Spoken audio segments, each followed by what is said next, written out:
Inspector साहब, हमारी बेटी नेहा गायब हो गई है। सर प्लीज हमारी बेटी को ढूंढ लाइए। घबराइए मत, बताइए क्या हुआ। सर, मैं शालिनी वर्मा एक टीचर हूँ और ये मेरे पति विनायक वर्मा। सर, जब मैं स्कूल से घर आई तो घर पर ताला लगा था, पर घर के बाहर नेहा की सैंडल थी और अंदर उसका कॉलेज बैग था। उसकी फ्रेंड से पूछने पर पता चला कि आज क्लास जल्दी खत्म हो गई, तो दोनों जल्दी घर आ गए। पर नेहा का कुछ पता नहीं चल रहा।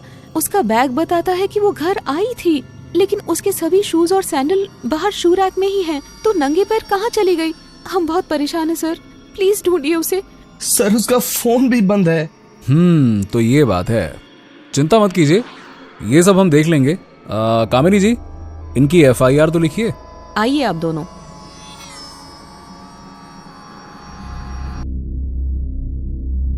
सर, तो कहिए मिस कामिनी जी, क्या खबर लाई हैं आप? सर, विनायक वर्मा के घर के आसपास किसी भी गली में CCTV नहीं है और वहाँ किसी ने भी नेहा के गायब होने वाले दिन ना तो उसे जाते देखा ना ही आते। बाकी उसका फोन ऑन हो चुका है सर, लेकिन लोकेशन मोबाइल बाजार की है जहाँ चोरी के मोबाइल बिकते हैं।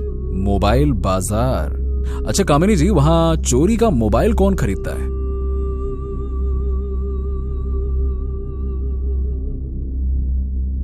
सॉरी सर, अगर पता होता तो मैं ये मोबाइल लेता ही नहीं।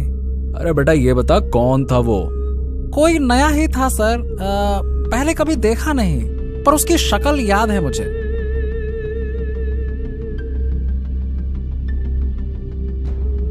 सर, यही आदमी था मोबाइल बेचने वाला, यही था।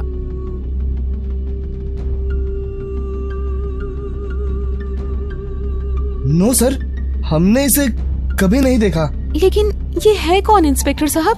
ये वो महाशय हैं शालिनी जी, जिन्होंने नेहा का मोबाइल चोर बाजार में एक शॉपकीपर को बेचा था। मम्मी, पापा, नेहा का कुछ पता चला? नहीं बेटा। ये हमारी बड़ी बेटी माही है, ये दिल्ली में पढ़ाई कर रही है। अच्छा माही बेटा, आपको कोई आइडिया है कि आपकी बहन नेहा कहाँ जा सकती है? आई मीन टू से कि बहन अक्सर एक दूसरे के सीक्रेट्स जानते हैं, शेयर करते रहते हैं। जी सर, उसके सारे सीक्रेट्स मुझे पता है। वो परेशान थी मम्मी पापा के रोज रोज की लड़ाई से। नेहा हमेशा मम्मी की साइड लेती थी और इस बात पर पापा उसे बहुत मारते थे। आई थिंक पापा ने ही। पागल हो गई हो क्या तुम माही? ये क्या बकवास कर रही हो? मैं क्या करूंगा नेहा के साथ? वो मेरी बेटी है बेवकूफ, जैसे तुम हो। देखिए सर, प्लीज इसकी बातों पर मत जाइएगा, लेकिन ये सच है कि वो जब भी मेरी बजाय अपनी माँ की साइड लेती थी तो मेरा हाथ छूट जाता था उस पर। अच्छा आप ये बताइए कि आप दोनों पति पत्नी के बीच में झगड़े होने की वजह क्या है?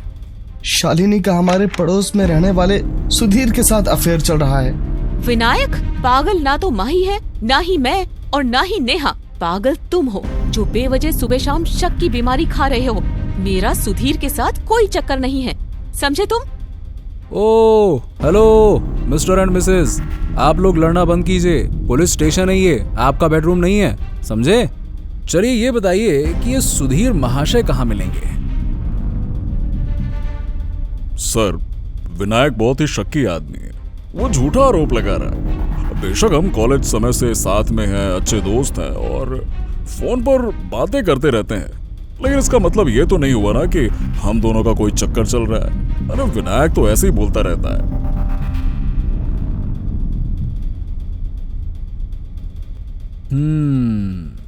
अच्छा, जब नेहा गायब हुई उस वक्त आप कहाँ थे? मैं यहीं पे था दुकान पर। आप चाहें तो CCTV कैमरा चेक कर सकते हैं। बस दोपहर 2 से 3 बजे के बीच में मैं दुकान पर नहीं था। उस दिन मैं टिफिन लाना भूल गया था तो खाना खाने के लिए घर चला गया था। आप चाहें तो चेक कर सकते हैं। करेंगे, जरूरत पड़ी तो वो भी चेक करेंगे। बस एक बात कान में पिघले शीशे की तरह डाल लेना, जब तक नेहा का कुछ पता नहीं चल जाता तुम शहर से कहीं बाहर नहीं जाओगे। Got it? चलो कामिनी।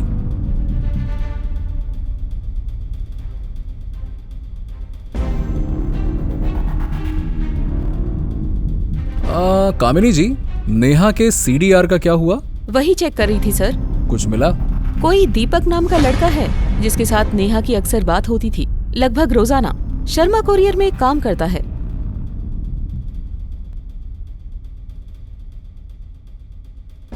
क्यों, दीपक तुम ही हो? जी, तो भैया दीपक जलाने दुकान क्यों नहीं गए? मन नहीं हो रहा था साहब। जिसके तलाश में आप मेरे पास आए हैं, उन्हीं के गायब होने की वजह से मन दुखी है। क्या रिश्ता था तुम दोनों में? एक दिन वो मेरी दुकान पर मोबाइल ठीक करवाने आई थी। वहीं बातों बातों में उन्हें पता चल गया कि मैं 8वीं पास हूँ, तो उन्होंने मुझे पढ़ने के लिए प्रेरित किया। बेशक हम कम उम्र थे, पर वो मेरी गुरु थी सर। उनकी वजह से ही मैं इस साल 10वीं पास की है। आप प्लीज उन्हें जल्दी से ढूंढ दीजिए। वो मेरी माँ, बहन, गुरु सब थी मैडम जी, सब थी वो मेरी। तुम फोन पर पढ़ाई किया करते थे? जी जी सर। खबर पक्की है? ठीक है। थैंक यू राजू, करती हूँ तेरा हिसाब। चल बाय। सर, मेरे खबरी ने बताया है कि शालिनी और सुधीर दोनों के बीच एक्स्ट्रा मैरिटल अफेयर है और वो श्योर है। ऐसा पड़ोसी के साथ चक्कर और हमको बनाया घनचक्कर, मतलब दोनों झूठ बोल रहे हैं। एक बात और पता चली है सर कि नेहा को पता नहीं था कि उसकी माँ और सुधीर के बीच चक्कर है, लेकिन कुछ दिन पहले जब उसे उनके रिश्ते के बारे में पता चल गया तो उसने सुधीर की दुकान पर पहुंचकर बहुत हंगामा किया था और धमकी दी थी कि अगर उन्होंने कंटिन्यू किया तो वो पापा के साथ रहेगी और पापा तुम्हें छोड़ेंगे नहीं। ये सब हुआ था। तो कहीं सुधीर और शालिनी ने ही तो नेहा को गायब नहीं कर दिया? क्या है ना कि एक्स्ट्रा मैरिटल अफेयर अपनों के खिलाफ जाने से नहीं चूकते।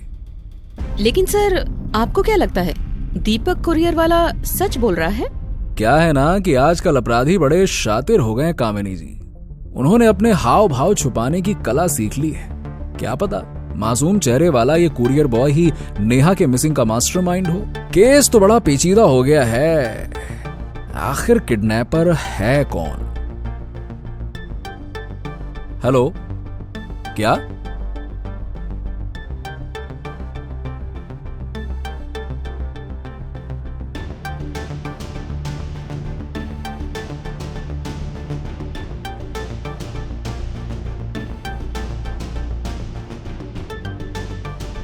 कामिनी जी, इसे फॉरेंसिक लैब भिजवाइए अब।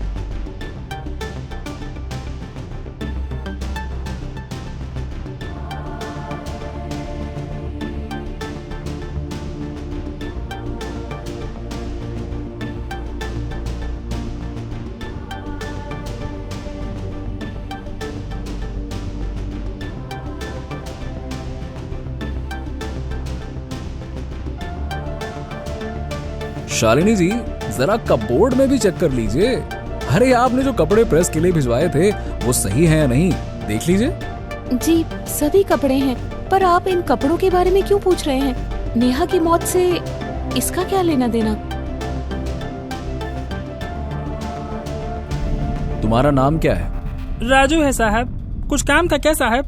नेहा मैडम गायब हो गई हैं, उनके बारे में ही पूछना है क्या साहब? तो मैं बता देता हूँ। वो बहुत अच्छी लड़की थी, एक नरम स्वभाव था उनका, पर उनके साथ क्या हुआ हमको कुछ नहीं पता साहब। अच्छा ठीक है, ये बताओ कि तुम उनके घर कपड़े लेकर कब गए थे? 4 तारीख को गए थे साहब।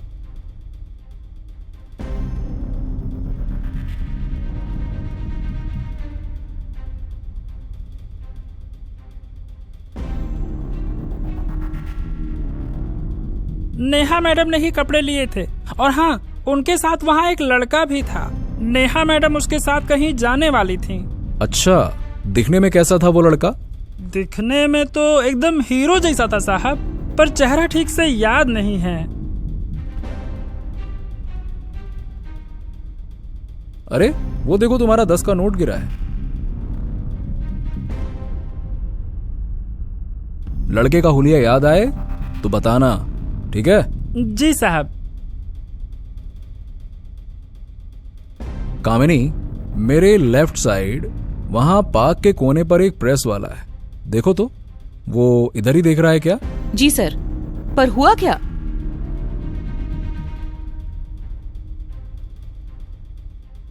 सर, नेहा के नेल से मिला स्किन के टुकड़े का डीएनए और बीड़ी पर मिले डीएनए से मैच हो गया है। मतलब कातिल मिल गया।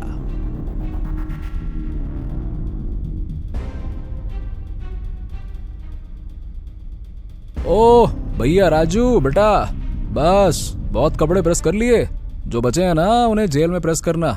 चलो।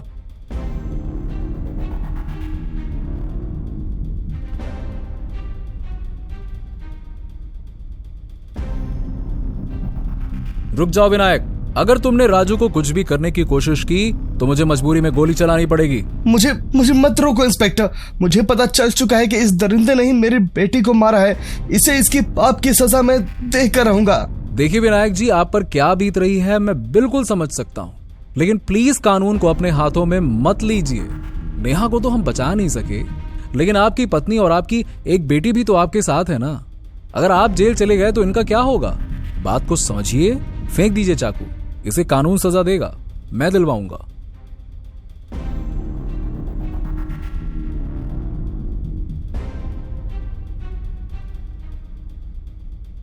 बोल, क्यों मारा नेहा को?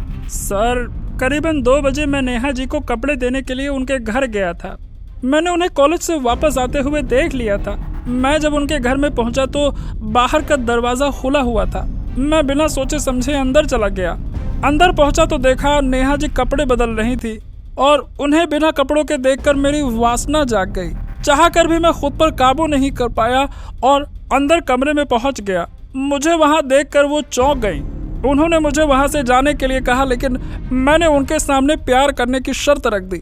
ये सुनते ही उन्होंने मुझे थप्पड़ मार दिया। बस यहीं से मैं गुस्से से भर गया साहब, और उसी गुस्से में मैंने उसका गला दबा दिया। उसके मरते ही मैं डर गया और कपड़े रैक में रखकर बॉडी बॉक्स में डाल दी और बाहर से ताला लगाकर भाग गया साहब, जिससे ऐसा लगे कि वहां कोई आया ही नहीं था।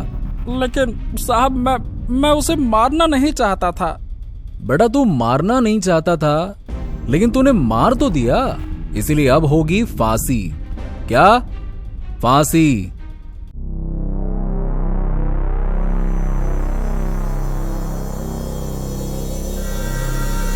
सर मैं सुनील वर्मा और ये मेरी पत्नी शकुंतला वर्मा। सर हम 2 दिन के लिए अपने गांव गए थे और आज जब वापस आकर दरवाजा खोला तो सब बिखरा पड़ा था। फिर मैंने आपको फोन किया। वर्मा जी, जब चोरी हुई तब घर पर कोई नहीं था। इसका मतलब कि चोर को पता था कि घर खाली है। वर्मा जी, गांव जाने की बात आप दोनों के अलावा और किसे पता थी? मैम आमतौर पर ऐसी बातें आसपास के लोगों को पता ही चल जाती हैं। ठीक है, हम अपना काम करते हैं, फिर बात करते हैं।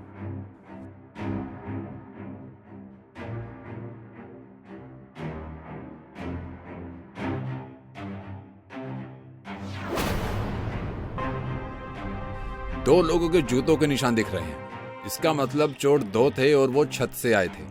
Yes sir. कामिनी जी, आप एक काम कीजिए, आप बाहर जाकर पता कीजिए और सीसीटीवी दिखे तो उसकी फुटेज कलेक्ट कर लीजिए।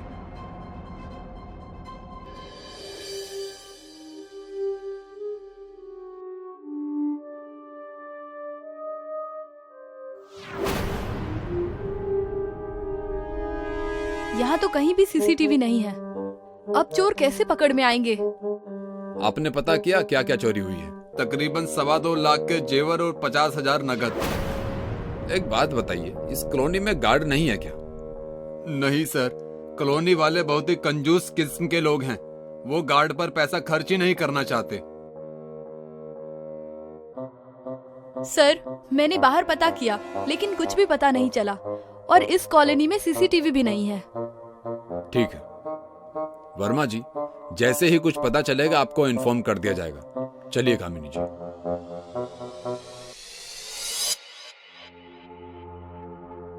सर उस चोर का कुछ पता नहीं चल रहा, और कॉलोनी के लोगों का शूज प्रिंट भी लिया है, पर किसी का भी शूज प्रिंट मैच नहीं हुआ। मतलब चोर कॉलोनी का नहीं, कहीं बाहर का है। सर अब क्या करेंगे उस चोर को पकड़ने के लिए? कुछ नहीं, बस इंतजार करेंगे अगली चोरी का। हेलो, ओके, हम आ रहे हैं। कामिनी जी चलिए, इंतजार की घड़ी खत्म हुई।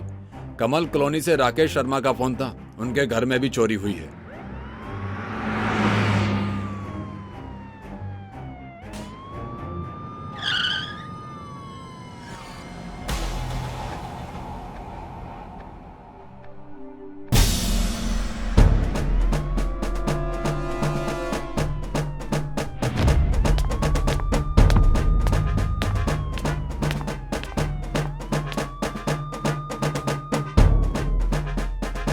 मगर ये चोरी भी बिल्कुल उसी तरह हुई है जैसे पहले हुई थी। यहाँ भी सिर्फ 2 ही लोगों के शूज प्रिंट हैं। राइट कामिनी जी, चोर यहाँ भी छत से ही आए हैं। कामिनी जी, आप एक बार बाहर जाकर भी पता कीजिए, देखिए अगर वहाँ से कुछ क्लू मिलता है तो। शर्मा जी, चोरी के वक्त आप लोग कहाँ थे? सर, मेरी वाइफ अंजलि के दोस्त की शादी थी। हम सब कल दोपहर में ही वहाँ चले गए थे और आपको फोन करने के 10 मिनट पहले ही वापस लौटे थे। मतलब चोर को पता था आप लोग रात में नहीं आने वाले हैं। वैसे आप लोगों को किसी पर शक है या फिर कोई ऐसा जो आप लोगों के जाने पर नजर रखे हुए था? सर, हम इतनी हड़बड़ी में थे कि कौन क्या कर रहा है इस पर ध्यान ही नहीं गया।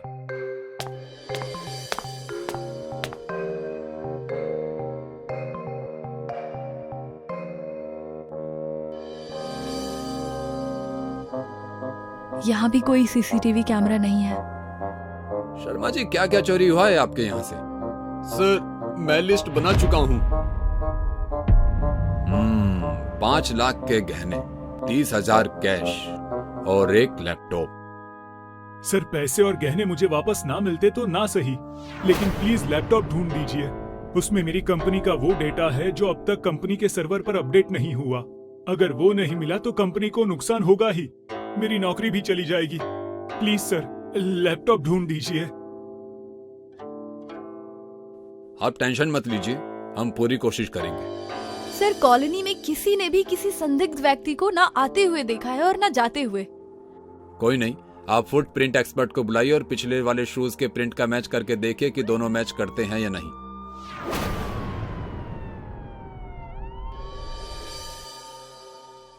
सर, वारदात की जगह से मिले हुए फुटप्रिंट मैच हो गए हैं। गुड। एक बात और कामिनी जी, ये चोर उन्हीं घरों में चोरी कर रहे हैं जहां वो छत के रास्ते आसानी से घर में जाकर अपना काम कर सके। आपने एकदम सही कहा सर। और सर, आई थिंक ये चोर कोई आसपास का ही है, जिसे पता होता है कि कौन कहाँ जा रहा है और कितने दिन के लिए जा रहा है। लेकिन सर, मेरी समझ में एक चीज नहीं आ रही है कि इतने बड़े कॉलोनी में कौन कहाँ जाता है, ये चोरों को कैसे पता चल रहा है, और वो सोर्स कौन होगा? ये तो मेरी भी समझ में नहीं आ रहा है।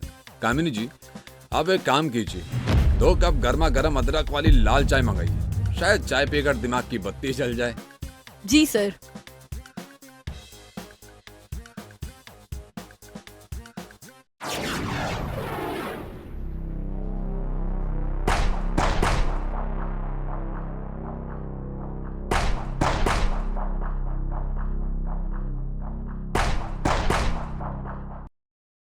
क्या सोच रहे हैं सर? कामिनी जी, वो चोर कहीं से पता नहीं करते, बल्कि जिनके जिनके घर चोरी हुई है वही लोग उस चोर को बताते हैं अपने बारे में कि वो कहाँ जा रहे हैं, क्या करने वाले हैं और भी बहुत कुछ। लेकिन सर, वो खुद चोर को क्यों बताएंगे कि वो कहाँ जाते हैं? कोई अपने ही पैरों पर कुल्हाड़ी क्यों मारेगा सर? कामिनी जी, अब तक जितने भी घरों में चोरी हुई है उनके घर के किसी न किसी सदस्य ने अपने घर से कहाँ जा रहे हैं, क्या कर रहे हैं, यहाँ तक कि अपने घर के वीडियो तक बनाकर सोशल मीडिया पर अपलोड किया है। मतलब सर, इससे चोर क्या, हर किसी को उनके बारे में सब पता होगा। यस, ये सोशल मीडिया तो विभीषण है घर का। सर, आप ये कैसे कर लेते हैं? आपने तो चुटकियों में पता कर लिया। आप तो कमाल हैं। अपना तो ऐसा ही है। अरे भाग्यवान, कब से तैयार हो रही हो? मैं यहाँ तुम्हारे इंतजार में धूप में जल रहा हूँ। अरे ट्रेन छूट जाएगी तो कश्मीर घूमना रह जाएगा, जल्दी करो। कितना चिल्लाते हैं आप, ठीक से तैयार भी नहीं होने देते। 4 घंटे से तैयार हो रही हो और कितना तैयार होना है तुम्हें? अब चलो। क्या चलो? पता है ना शहर में चोरियां कितनी बढ़ गई हैं। ऊपर से आपने जो घर की रखवाली के लिए WWF वाला गार्ड बुलवाया था, वो कहाँ है?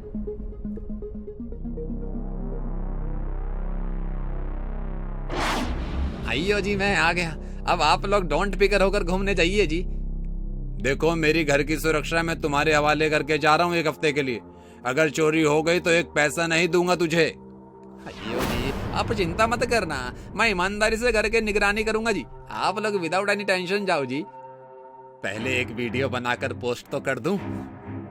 हेलो दोस्तों, मैं और मेरी खूबसूरत पत्नी 1 हफ्ते के लिए स्वर्ग घूमने जा रही हैं। मेरा मतलब है कश्मीर घूमने। तो मिलते हैं 1 हफ्ते बाद। बाय दोस्तों।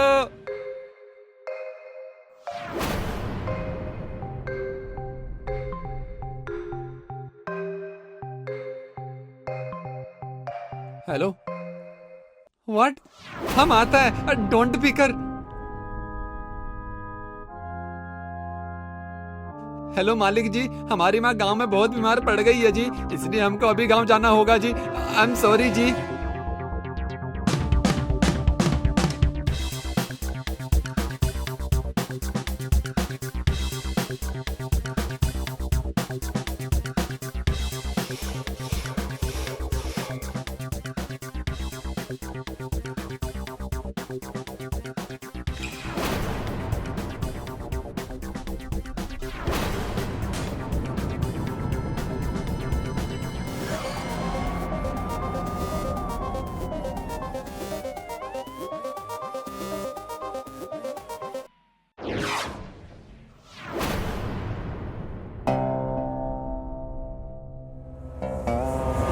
सर ये दोनों तो वांटेड चोर रंगा बिल्ला है। सही पहचाना कामिनी जी, ले चलिए दोनों को।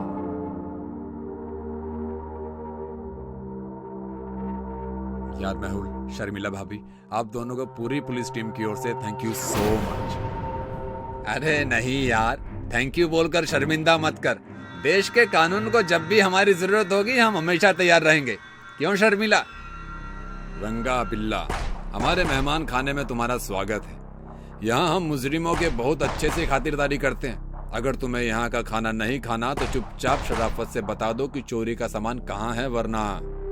नहीं सर, कुछ खिलाने की जरूरत नहीं है। ज्वेलरी और लैपटॉप मेरे घर में है, लक्ष्मी नगर 12/26। अच्छा फैसला था तुम्हारा। थोड़ा सा भी लेट होते तो बहुत कुछ खाने को मिल जाता। कामिनी जी,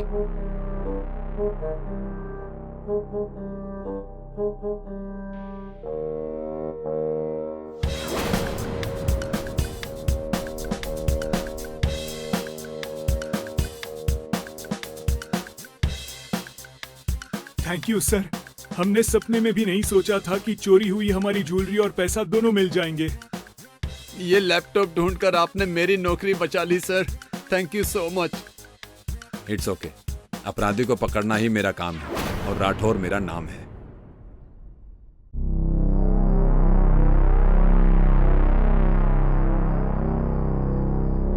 अंजलि, अंजलि, हे भगवान, ये मैंने क्या कर दिया? क्या कर दिया मैंने?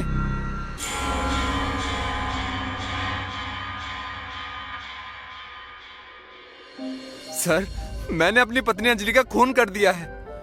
क्या? पर क्यों मारा तुमने अपनी पत्नी को? सर, मैं नशे में था, कुछ समझ नहीं पाया। मैंने तो सिर्फ उसे डराने के लिए गन उठाई थी। पता नहीं गोली कब चल गई सर। अच्छा, ठीक है, चलो।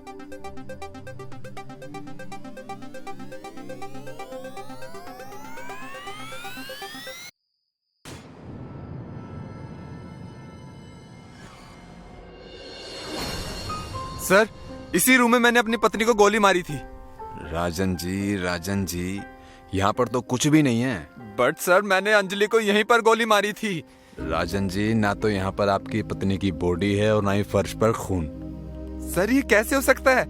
सर, मैं सच कह रहा हूँ, मैंने अपनी पत्नी अंजलि की लाश यहीं पड़ी देखी थी। आप चाहे तो गन चेक कर सकते हैं। सर, राजन सच कह रहा है, इसमें एक गोली कम है। ठीक है, फोरेंसिक डिपार्टमेंट को बुलाओ।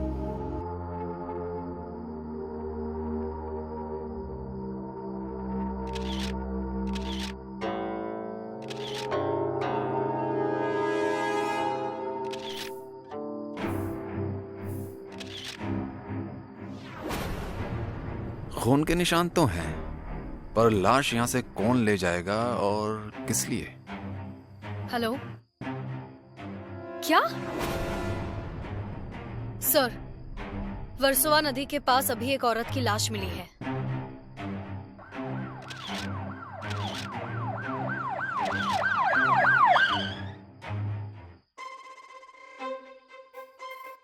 अंजलि? सर, ये मेरी पत्नी अंजलि है। अंजलि! राजन जी, आप बॉडी से दूर रहिए और हमें अपना काम करने दीजिए, प्लीज।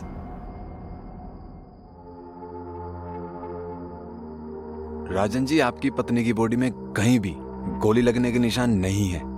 ये कैसे हो सकता है? मैंने खुद गोली मारी थी सर। सर, मुझे ये झुमका मिला है। ये झुमका तो अंजलि की छोटी बहन निधि का है। इसे हमने ही गिफ्ट किया था निधि के बर्थडे पर। क्या अंजलि और निधि के बीच में कोई झगड़ा था? सर, निधि प्रॉपर्टी को लेकर अक्सर अंजलि से लड़ती थी। कभी कभी तो नौबत हाथापाई पर भी आ जाती थी। प्रॉपर्टी का क्या मसला था? प्रॉपर्टी का कोई मसला नहीं था। अंजलि खुद चाहती थी कि प्रॉपर्टी निधि के नाम हो जाए, लेकिन उसे ड्रग्स की बुरी लत लग गई थी। इसलिए अंजलि ने उसे कहा था कि अगर प्रॉपर्टी चाहिए तो उसे ड्रग्स छोड़नी पड़ेगी। ये निधि कहाँ है? निधि ज्यादातर अपने पनवेल वाले फार्म हाउस पर ही रहती है। कामिनी, बॉडी को पोस्टमार्टम के लिए भिजवा दो और हम चलते हैं निधि के पास।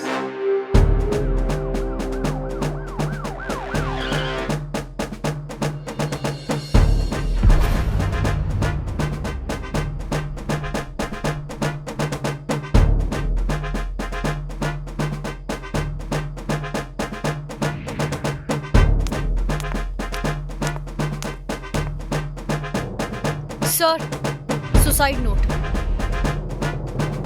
मैंने अपने नशे की लत को पूरी करने के लिए अपनी बड़ी बहन अंजलि को मार दिया। मुझे जीने का कोई हक नहीं। दीदी, हो सके तो मुझे माफ कर देना।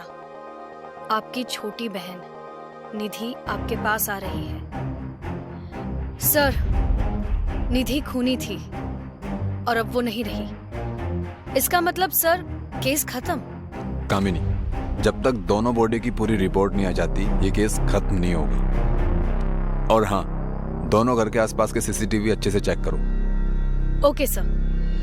सर, अंजलि की बॉडी पर एक बाल मिला है। ठीक है, तुम एक काम करो, निधि की बॉडी को पोस्टमार्टम के लिए भिजवाओ और फॉरेंसिक टीम को बोलो कि अंजलि की बॉडी से जो बाल मिला है उसे निधि के डीएनए से मैच करके देखे कि वो निधि के बाल तो नहीं। और इस घर को पूरी तरह सील करके छानबीन करो और देखो कि निधि की हैंडराइटिंग वाली कोई और नोटबुक मिलती है क्या।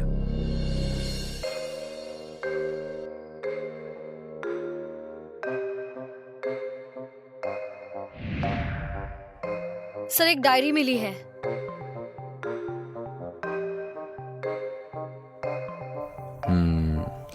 दोनों की हैंडराइटिंग एकदम सेम टू सेम है। तो सर, इसका मतलब निधि को सच में अपनी बहन को मारने का पछतावा था। हो सकता है।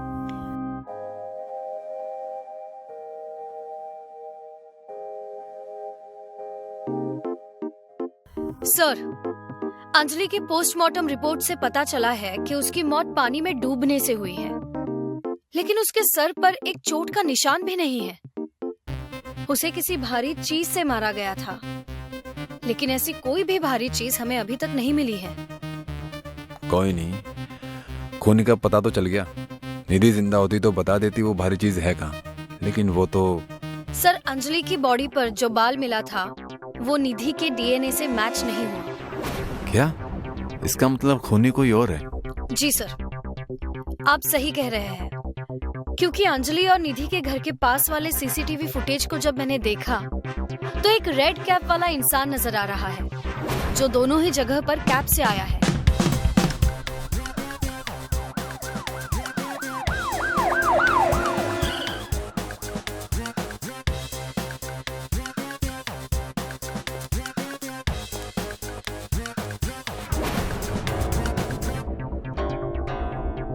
राजन जी, पूरी तरह छानबीन करने के बाद हमें यही पता चला कि निधि ने पहले अपनी बहन को मारकर बेहोश कर दिया, फिर उसे नदी में फेंक दिया, जिससे पानी में डूबने से अंजलि की मौत हो गई। एक लाइन में कहें तो निधि ने ही अंजलि का खून किया और फिर पछतावा करते हुए उसने आत्महत्या कर ली। अब जो भी हो, मेरी अंजलि तो नहीं आ सकती ना। राजन जी, खुद को संभालिए। समझ नहीं आ रहा खुद को कैसे संभालूं। मुझे संभालने वाली तो अब रही नहीं।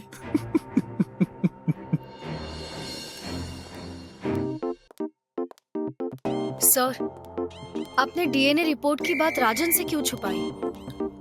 छुपाई नहीं कामिनी, जानबूझकर नहीं बताया ताकि हमें जाल बिछाने का वक्त मिल सके। सर, आप तो कमाल हैं। अपना तो ऐसा ही है। सर, अब आगे क्या करना है? Just wait and watch.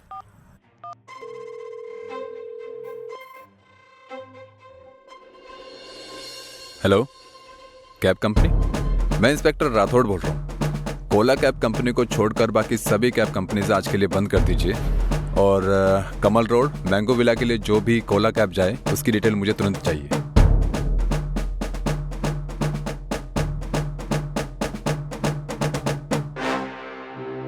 Rajan ji, कहीं जाने की तैयारी है क्या? अब क्या बताऊं इंस्पेक्टर साहब, जब से मेरी अंजलि मुझे छोड़कर गई है तब से घर मुझे काटने को दौड़ता है। खैर, जो होना था सो हो गया। आप लोग बताइए, यहाँ फिर से क्यों आए हैं? कुछ भूल गए क्या? हाँ, आप बता सकते हैं कि कत्ल वाले दिन अंजलि से कोई और भी मिलने आया था क्या? सर, अंजलि बहुत रिजर्व टाइप की थी, इसलिए घर पर उससे मिलने कभी कोई नहीं आता था। लेकिन आप लोग मुझसे ये सब क्यों पूछ रहे हैं? आप लोगों को तो पता चल गया था ना कि अंजलि को निधि ने ही मारा था। हमें तो ये भी पता चला है राजन जी कि अंजलि की बॉडी में जो बाल मिला है वो निधि का नहीं है।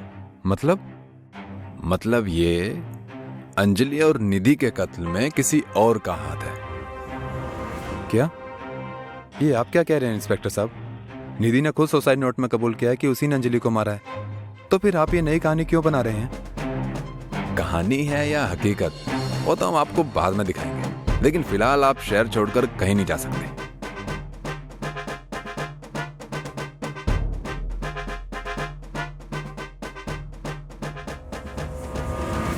सर, अंजलि और निधि के कत्ल वाले दिन जिस नंबर से कैब बुक हुई थी वो नंबर यही है।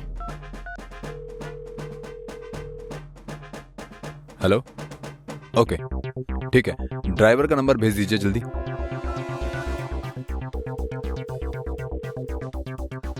हेलो, मैं इंस्पेक्टर राठौड़ बोल रहा हूँ। मेरी बात ध्यान से सुनो। तुम जहां भी हो उसका लाइव लोकेशन भेजो जल्दी, और जो भी तुम्हारी कैब में बैठकर जाने वाला है उसे धीरे धीरे ले जाकर उसकी जगह पर छोड़ देना।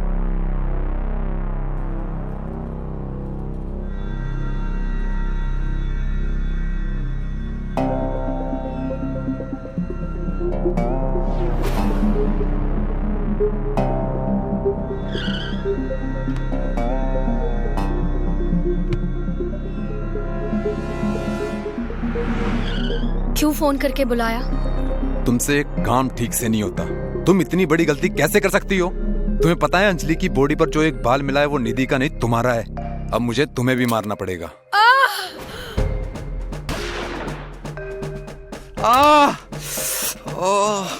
बहुत हो गया लुक्का छुपी करके, अब सच बोलने का समय आ गया है। ये बताओ, क्यों मारा तुमने अंजलि और निधि को? मैंने तुम्हें मना किया था ना यहाँ आने के लिए, फिर तुम क्यों आई?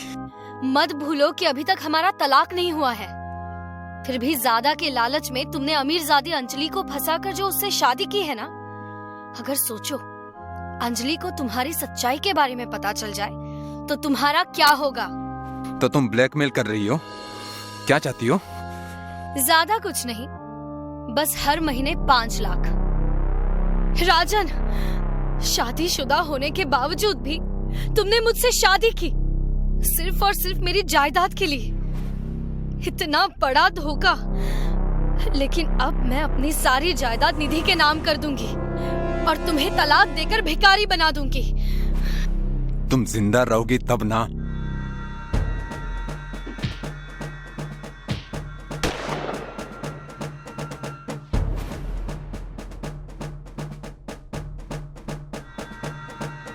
फिर महिमा ने अंजलि को नदी में ले जाकर फेंक दिया।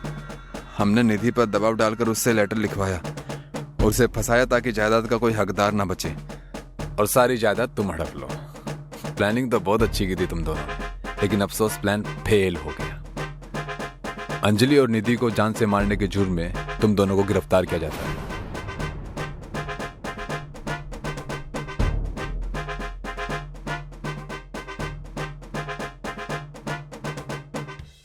सर, एक बात मुझे समझ में नहीं आ रही कि महिमा तो किसी भी कैब से आ सकती थी, तो वो कोला कैब से क्यों आई? क्योंकि कोला कैब को छोड़कर मैंने सारी कंपनीज को बंद कर दिया था, तो ऑप्शन में सिर्फ कोला कैब ही बचा। समझी? सर, आप तो कमाल है। अपना तो ऐसा ही है।